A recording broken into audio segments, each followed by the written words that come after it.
Сәлем достар, бүгін мен сіздерге 2009 жылғы «Невидимая сторона» киносын қысқаша баяндап беремін.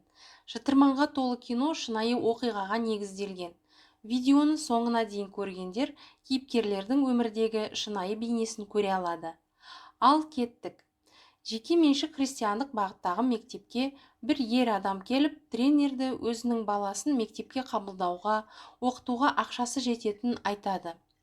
Сөз арасында олардың үйінде қонып жүрген жағдайы жоқ отбасыдан шыққан жігіт туралы айта бастайды. Оның аты Биг Майк.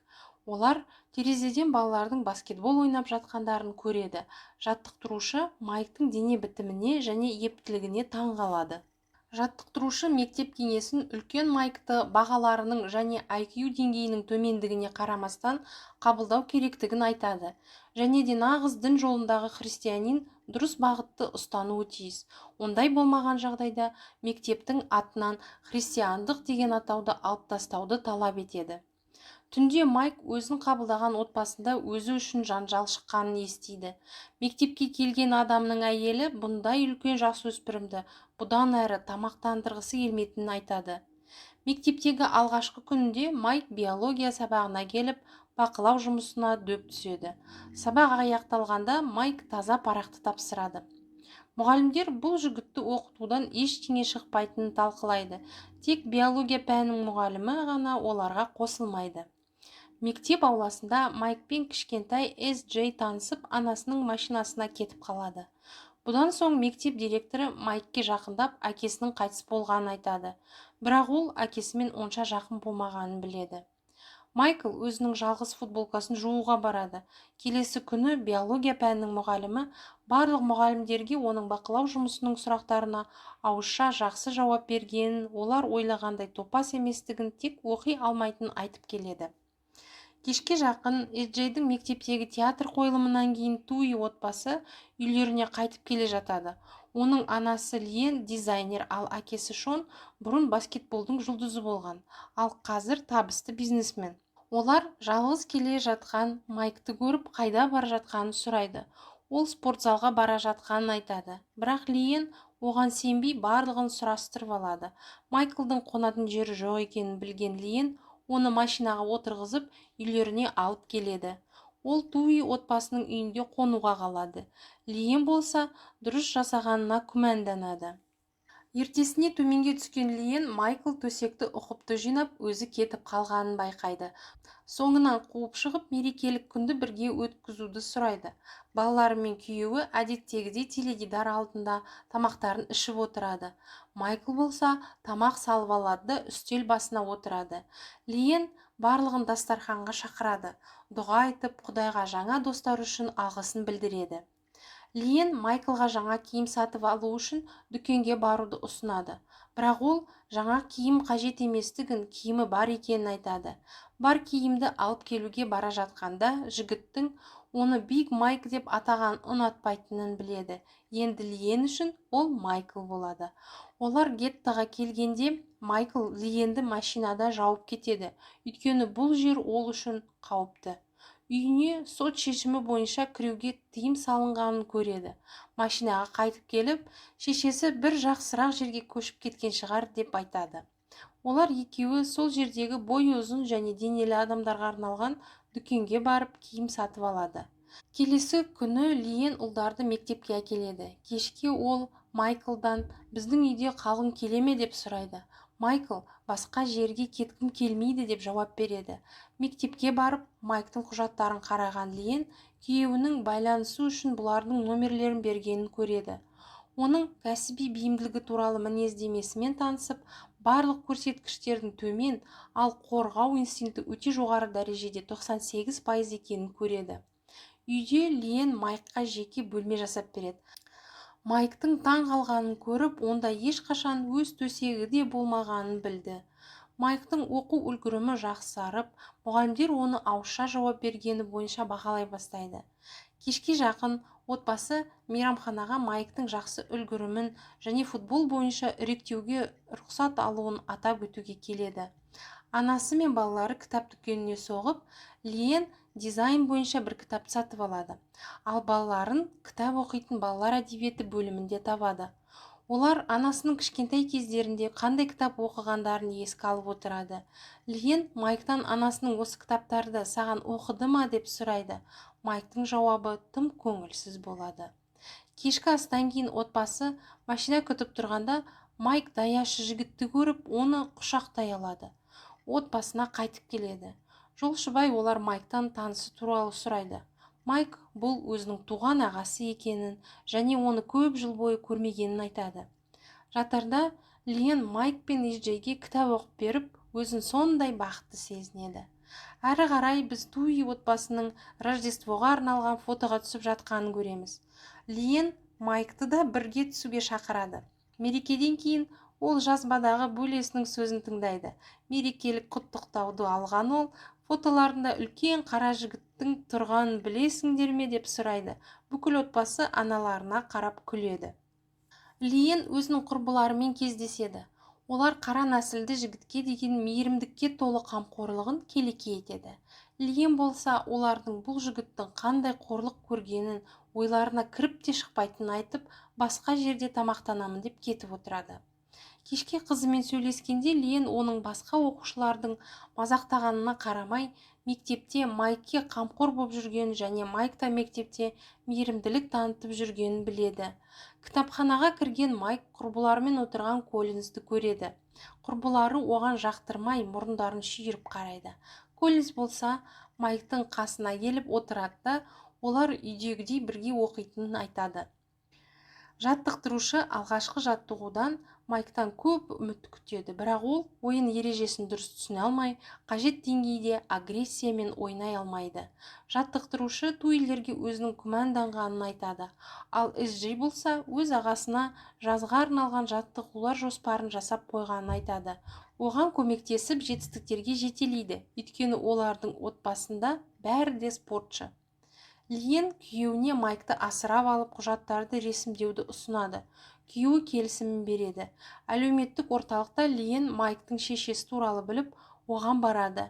Жағдайы нашарлар тұратын аудандағы анасына ұлының өздерімен бірге тұратынын айтып, ұлымен кездесуді ұсынады. Бірақ шешесі одан бас тартады. Қайда барса да Майк оған қамқор болу үшін міндетті түрде қайтып келеді деп айтады. Туи отбасы Майкке енді ол ресми түрде олардың отбасы мүшесі болғанын хабарлайды. Келесі күні оған пикап сыйлайды. Эсджей мен Майк жаңа ойын сатып алу үшін машинамен шығуға рұқсат алады. Жолда жігіттер өте көңілді ән айтып сөйлесіп келеді, бірақ қуаныштары ұзаққа бармайды. Олар жүк таситын машинаға соғылады. Авария орнына жүгіріп келген Лиен Эсджейдің аман қалуын тілеп жылап отырған Майкты көреді. Жедел жәрдем машинасына жақындаған кезде ол ұлының аман екенін көреді. Жол полициясы қызметкері алға отырған кішкентай баланы соққы кезінде ұшып шығатын қауіпсіздік жастығы жарақаттауы немесе өлтіруі де мүмкін, бірақ бала тірі, демек жастық өзінің қозғалыс траекториясын өзгерткенін айтады. Лиен жылап отырған Майктың қолы жарақаттанғанын көріп, оның жастықты басқа жаққа бұрып жіберіп, ұлын құтқарғанын түсінеді. Майк командасының ойнайтын күні де келіп жетті. Бүкіл отбасы оны қолдауға келеді.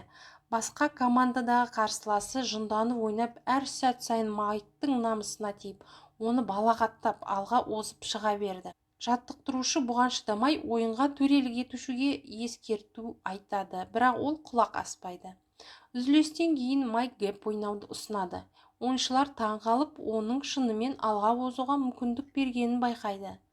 Бұдан кейін ойын бойы Майк бар күшін салып ойнап, өз командасына ұпай әкеле берді. Эсджей болса, Майктың барлық жетістіктерін бейнетаспаға жазып, барлық университеттерге жолдайды. Жаттықтырушылар шок болып, Майктың ойынын көруге келгенде оның керемет ойыншы екеніне көздері жетеді. Көптеген шақырулар алған Туилер жақсы университетке түсу үшін Майкл осы жылы оқуын үздік аяқтауы тиіс екенін түсінеді.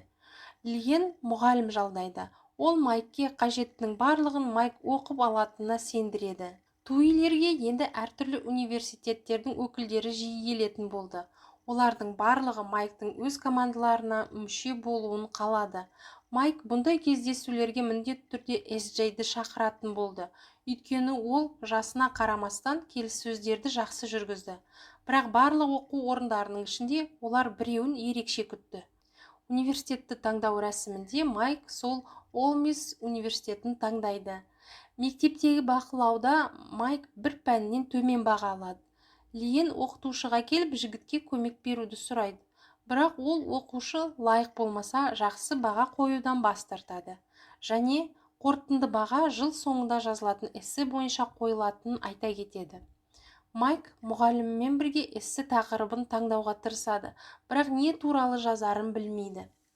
Мұғалім соғыс туралы бір поэманы ұсынған кезде әкелері оны жақсы білетінін айтады. Шығармада кавалерияның ақымақ қолбасшының бұйрығымен шабуыл жасап, ерекше қайсарлықпен соғысқандары туралы баяндалатынын айтып береді. Майкл батылдық туралы эссе жазып береді. Ол оқуын жақсы аяқтап, университетке түсуге қажетті балл алады. Бүкіл отбасы қатты қуанады. Өздері оқыған Ол Мисс университет туралы айта бастайды. Осы кезде Лиенге ұлттық студенттік спорт қауымдастығының өкілі Майкты кездесуге шақырып жатқанын хабарлайды. Олар бірге барады, бірақ қызметкер Майкпен көзбе-көз сөйлеуді талап етеді. Лиен оларды қалдырып кетеді, бірақ уайымдайды, өйткені әйелдің көзқарасы онша жақсы болмағанын байқайды. Сөйлесу барысында ол Майкке сұрақты жаудыртып, не үшін айналасының барлығы оның Ол Мисс университетіне түсуін қалайтыны туралы сұрайды. Және де оның жаттықтырушысы университетке жұмысқа кіргенін, ал әке-шешесі аталмыш оқу орнының демеушілері екенін айтады. Оны дәл осы мақсатты қудалап әдейі осы отбасыға алғандарына сендіргісі келеді. Қатты қысым көрген Майк шыдамай шығып кетеді. Далада күтіп тұрған Лиен не болғанын сұрайды. Жігіт, мені не үшін алдыңдар? Бұның барлығы не үшін істедіңдер деп сұрақ қойып, жауабын күтпей ренжіп кетіп қалады. Кешке Лиен алаңдап отырады. Осы уақытқа дейін Майктан не қалайтынын сұрамағандарын түсінеді. Майк болса осы кезде қаланың басқа бөлігіне келіп туған анасын іздеп жүреді. Бандиттердің біреуі жақындап, шешесі осы уақытта күнде есірткі дозасын алуға келетінін айтып, ішке кіріп күтуді ұсынады. Іштегілер оның жаңа семьясын кекетіп мазақтап отырады. Коллинз бен Лиенге тіл тигізген кезде Майк шыдамай төбелесіп қалады. Лиен Майкты іздеп сол жерге келеді. Бандиттер Майктың келген туралы айтады. Жолда оған Майк звондап мама деп айтады. Екеу кездескенде Лиен Майктан кешірім сұрап, қаласа басқа университеттің командасын таңдауына болатынын айтады. Ол міндетті түрде әр ойынға келіп өзінің ұлын қолдайтынын айтады. Өз жолын өзі таңдау керектігін, ал олар отбасы ретінде оны кез келген жағдайда қолдайтынын айтады. Майк қауымдастыққа барып, тергеуші қызға неге Ол Мисс университетін таңдағанын түсіндіреді. Отбасы Майкты университетке апарады. Анасы барлық ескертулерін айта береді, ал әкесі болса тек демалуды ұмытпауын сұрайды. Қоштасар сәтте Лиен шыдамай тез-тез машинаға кетіп қалады. Майкл болса оны машинадан шығуын сұрап құшақтайды. Майк ең үздік ойыншы атанады, ал Джей болса оның көмекшісі болады. Осы шынайы оқиғаның желісімен түсірілген кино ұнаса, каналға жазылып лайк бас. Осындай видеолардың көбірек шығуына өз үлесіңді қос.